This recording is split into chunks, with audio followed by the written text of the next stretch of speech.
अस्सलाम वालेकुम दोस्तों, कैसे हैं आप सब। उम्मीद है कि आप सब खैरियत से होंगे। तो काफ़ी दिनों बाद वीडियो बनाने का मौका मिला है और कुछ दोस्तों कमेंट वगैरह भी आए थे, तो बहुत खुशी हुई। उनका बहुत शुक्रिया कमेंट करने का। जो भी उनके जहन में सवाल होता है और जितना मुझे पता होता है मैं बताने की कोशिश करता हूँ। उम्मीद फिर यही रखता हूँ कि जिस जो दोस्त ने सवाल वगैरह किया तो उसके जवाब पूरे देने की कोशिश करता हूँ मैं, ताकि वो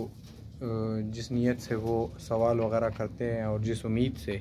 वो सवाल करते हैं, तो उनका जो मसला होता है या उनके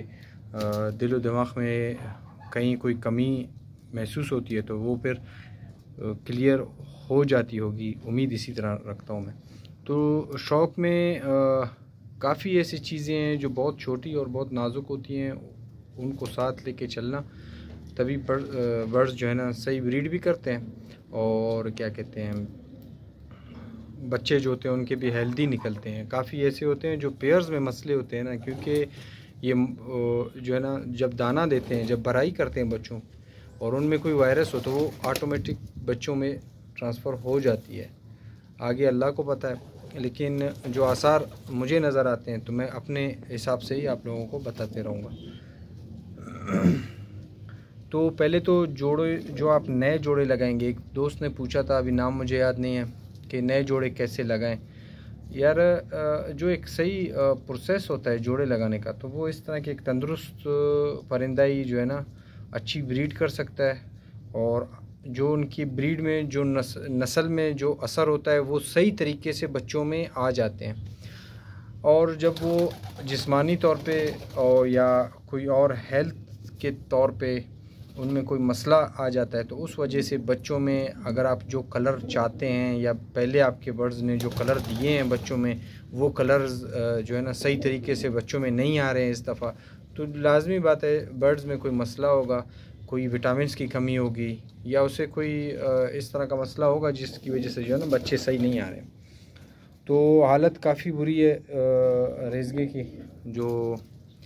कुछ टाइम तकरीबन ये एक 6 महीने हो गए हैं जो कुछ काम वगैरह मसरूफियत की वजह से बिल्कुल ही टाइम देना नहीं होता मेरा बर्ड्स की तरफ से। बर्ड्स भी काफ़ी कम कर चुका हूँ, फिर भी जो है ना बस ये एक ऐसा शौक़ है कि छोड़ने की जो है ना बात इंसान को जो है ना थोड़ी सी दूसरी तरह लगती है, क्योंकि इनसे एक रिश्ता बना होता है एक शौक़ के हिसाब से भी, और इनके साथ टाइम स्पेंड करना एक रूटीन बन जाता है, एक आदत समझ लें, जो भी आप नाम देना चाहें वो नाम दे सकते हैं। तो नए जोड़े जो बिल्कुल ही नए जोड़े हैं तो उन्हें पहले जोड़े लगा के कुछ टाइम छोड़ के वो जगह पकड़ लें, घोंसला वगैरह अपना जो बनाते हैं, नेस्ट बनाते हैं, वो बना लें, और कोशिश ये करें कि जो जोड़ा बनता है वो जो है ना, जैसे कि तैयारी में उड़ान वाले कबूतर जो तैयारी देते हैं, तो पहले जवानों को तैयारी देते हैं, उसके बाद जो है ना सीज़न के एंड में, मतलब शौक़ के एंड में, सीज़न जब शुरू होता है शौक़ के एंड में उन्हें 2 हाथ 3 हाथ भगाता है, ताकि वो जो है ना वो पक्के हो जाएं। उसके बाद तो पेयर्स में भी कुछ इसी तरह का जो है ना मैं अप्लाई करता हूँ, जो जिससे रिज़ल्ट अच्छे मिले हैं, जिससे बच्चे भी अच्छे हेल्दी पैदा हुए हैं। जो न्यू पेयर्स होते हैं वो जल्दी हीट पकड़ लेते हैं, जैसे ही बच्चे थोड़े से बड़े हो जाएं तो हीट पकड़ लेते हैं, जिससे बच्चे की जो हेल्थ होती है उस पर काफ़ी असर पड़ता है, और परों के हिसाब से भी उनमें डिफेक्ट आ जाते हैं, मसला आ जाता है, और जिस तरह वो फिर वो जाके एंड में कुरीज़ के एंड में जो है ना वो कुरीज़ करते हैं, जब वो बचपन की जो ये कलियों की कुरीज़ जब गुजर जाती है, जब 10वें के बाद जो कुरीज़ करता है, तब वो असल अपने ताकत में आ जाता है, उसके पर खूबसूरत आ जाते हैं, वो अपने शेप में आ जाता है, तब वो उड़ान के लिए बराबर होता है। कुछ जवाने इस तरह होते हैं। अगर जवाने आप चाहते हैं कि मेरे शुरू से ही मैं उन्हें ट्रेन करने के लिए मेरे पास वक्त है, मैं शुरू से ही ट्रेन करूँगा, तो उसके लिए जोड़े की जो लगाने का तरीका होता है, तो उसे इसी तरह जो न्यू पेयर्स हों तो कोशिश ये करें कि एक मुद्दत के लिए 20 दिन 25 दिन जोड़ा लगा के फिर तोड़ना पड़ता है। मैं इस तरह करता हूँ, तोड़ देता हूँ उन्हें अलहदा, वापस मेल के फैक्शन में मेल को डाल देता हूँ, फीमेल के फैक्शन में फ़ीमेल को डाल देता हूँ। उसके बाद फिर मेरे अपने उस पर 1 महीने का गैप तो तकरीबन उनके ऊपर बनता है, फिर उसके बाद जो है ना मैं जोड़े पे लगाता हूँ और बच्चे अच्छे सेहतमंद आ जाते हैं। और जो फर्स्ट टाइम ब्रीड कर रहे होते हैं वो 1 सीज़न ज़ाया करते हैं तकरीबन। हाँ, उनके साथ कोई ऐसे एजड फीमेल हो जो काफ़ी बार ब्रीड दे चुकी हो, बच्चों को सही पाल रही होती है, तो वो जब तक बच्चे अपने उस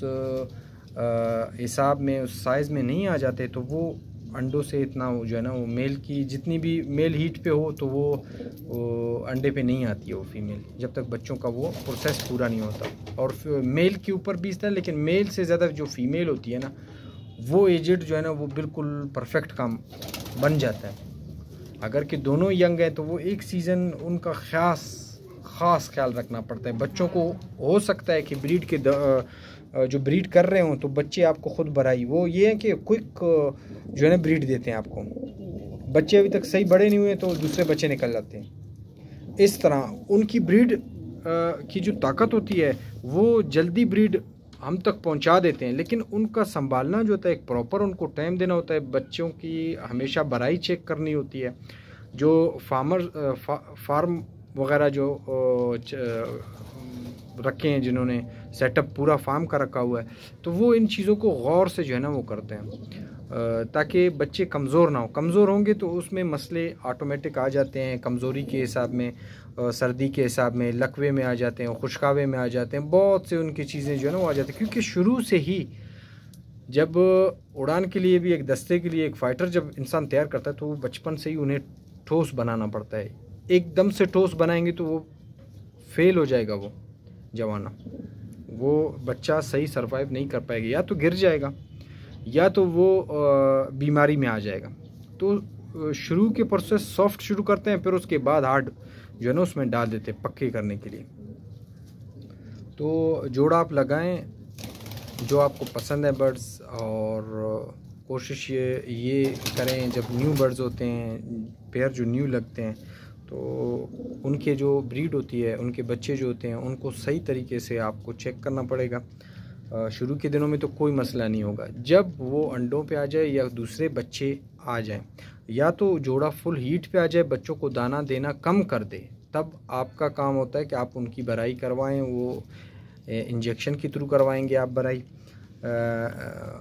एक छोटा सा ट्यूब आता है इंजेक्शन का, जो वो नोकीला सरा वो उतार दें, जो सुई होती है उसकी वो उतार के, फिर जो है ना एक पैप लगाना पड़ता है। उसके बाद जो है ना आप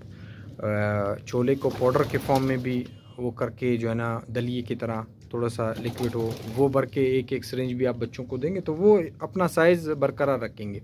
तो इस तरह आपके पास ब्रीड भी ज़्यादा आएगी जो न्यू वो है, अगर टाइम हो आपके पास, वरना तो पक्के पेयर लगाएं, वो सबसे बेहतर होता है। तो यार मुझे भी बहुत खुशी होती है जो भाई मेरे कमेंट्स वगैरह करते हैं, तो इस तरह जब गपशप करता हूँ शौक़ के बारे में मुझे बहुत खुशी होती है और बहुत मज़ा भी आता है। शौक़ को ऐसे समझे शौक़ ताज़ा हो जाता है। तो बहुत शुक्रिया। उम्मीद है कि जो बातें की हैं उनमें से कोई एक आधी बात जो है ना आपके मतलब की निकल आई हो। तो फ़िलहाल इजाज़त चाहता हूँ आप सबसे। इंशाल्लाह जो है ना नेक्स्ट वीडियो में किसी और जो भाई वगैरह है उनका कोई सवाल हुआ या मेरे जहन में ऐसा कोई टॉपिक आए तो इंशाल्लाह वीडियो बनाऊंगा। तो फ़िलहाल के लिए इजाज़त चाहता हूँ आप सबसे। अल्लाह हाफ़िज़।